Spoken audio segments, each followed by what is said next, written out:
बहुत समय पहले की बात है। एक गांव में एक साहूकार रहता था।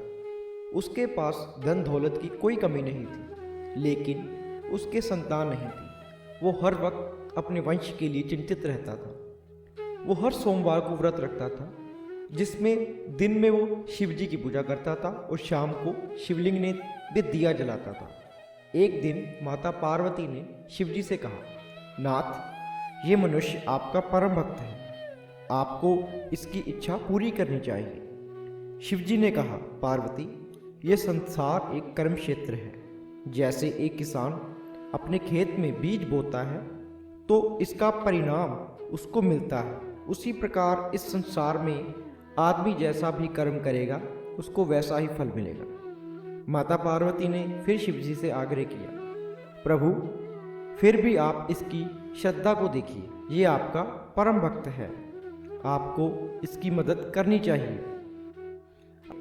अगर आप लोगों की इच्छा पूरी नहीं करेंगे तो वो आपकी आराधना क्यों करेंगे? माता पार्वती के जोर देने पर शिवजी ने कहा, इस मनुष्य के कोई पुत्र नहीं है, इसलिए यह सदैव चिंतित रहता है।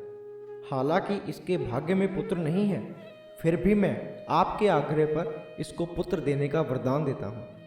लेकिन वो केवल 12 वर्ष जीवित रह पाएगा, मैं इससे ज़्यादा कुछ नहीं कर सकता हूँ।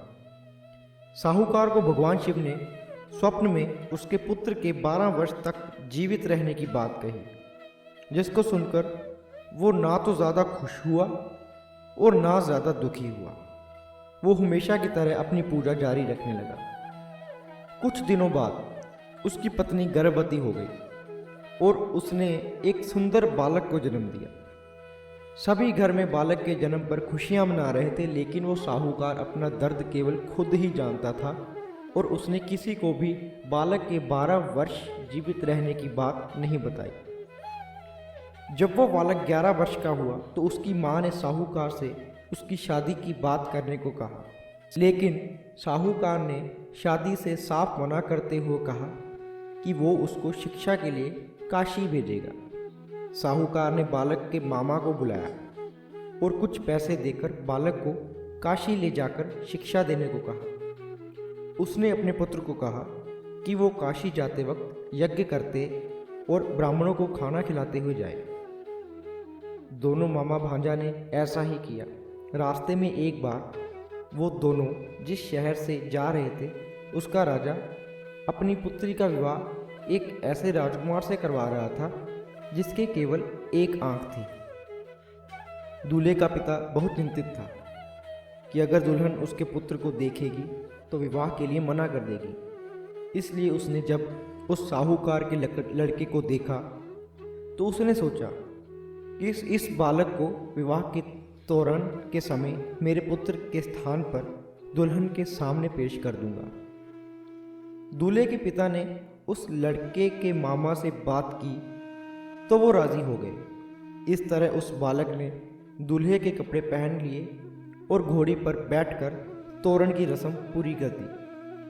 अब जब तोरण की रस्म हो गई थी तो दूल्हे के पिता ने सोचा कि फेरों में भी उसके पुत्र के स्थान पर साहूकार के बेटे को बदल दिया जाए ताकि उसकी बात ढकी रहे। मामा फिर राजी हो गया और विवाह समारोह में निपट गया। अब वो बालक काशी के लिए रवाना हो गया और जाने से पहले उसने दुल्हन के कपड़ों पर लिख दिया, तुम्हारी शादी मुझसे हुई है, लेकिन जिसके साथ तुम्हें भेजेंगे वो एक आंख वाला आदमी है और मैं काशी शिक्षा ग्रहण करने जा रहा हूँ। जब वो बालक काशी के लिए रवाना हो गया तब उस दुल्हन ने अपने कपड़ों पर लिखे शब्द पढ़े। राजकुमार के साथ जाने से मना करते हुए कहा, ये मेरा पति नहीं है, मेरी शादी इससे नहीं हुई है, मेरा पति तो शिक्षा ग्रहण के लिए काशी गया हुआ है। मजबूरी में दूल्हे के पिता को सारी बात बतानी पड़ी और दुल्हन के पिता ने उसको भेजने से इनकार कर दिया। दूल्हे का परिवार वापस घर लौट आया। अब वो बालक और मामा काशी पहुंच गए। वो बालक शिक्षा में लग गया और मामा ने यज्ञ करना शुरू कर दिया। जब वो बालक 12 वर्ष का हुआ तो एक दिन उसने अपने मामा से कहा, जो यज्ञ कर रहे थे मामा, आज मेरी तबीयत ठीक नहीं है। मामा ने उसे घर के अंदर जाकर सोने को कहा। वो बालक अंदर जाकर सो गया और कुछ देर बाद उसकी मृत्यु हो गई। कुछ देर बाद जब मामा अंदर उसे देखने आया तो उसकी मृत्यु हो चुकी थी। वो बहुत दुखी हुआ और सोचने लगा कि अगर मैं रोऊंगा तो मेरा यज्ञ अधूरा रह जाएगा। और ब्राह्मण चले गए तो उसने रोना शुरू कर दिया। किस्मत से शिवजी और माता पार्वती उस रास्ते से गुजर रहे थे। उन्होंने रोने की आवाज़ सुनी तो पार्वती जी ने कहा, नाथ, कोई आदमी रो रहा है, चलो उसके दुख को दूर करते हैं। वो मामा के पास गए तो एक मृत बालक को ज़मीन पर पड़े हुए देखा। पार्वती जी ने कहा, ये तो वही साहूकार का पुत्र है जिसका आपने आशीर्वाद से जन्म हुआ है। शिवजी ने कहा, इसका जीवन इतना ही था और ये अपना जीवन बिता चुका है। पार्वती ने उस पर दया दिखाते हुए शिवजी से कहा, प्रभु, आप इस बालक को जीवन दान दे दीजिए, अन्यथा इसके माता पिता शोक से मर जाएंगे। माता पार्वती के कई बार आग्रह करने पर शिवजी ने उस बालक को जीवन दान दे दिया। अब मामा और भांजा दोनों अपने घर की ओर रवाना हुए। रास्ते में उसी शहर से गुजरे जहाँ उस बालक का विवाह हुआ था। उन्होंने वहाँ पर भी यज्ञ किया। उस बालक ने ससुर ने उसे पहचान लिया और उसे अपने महल में लेकर गया।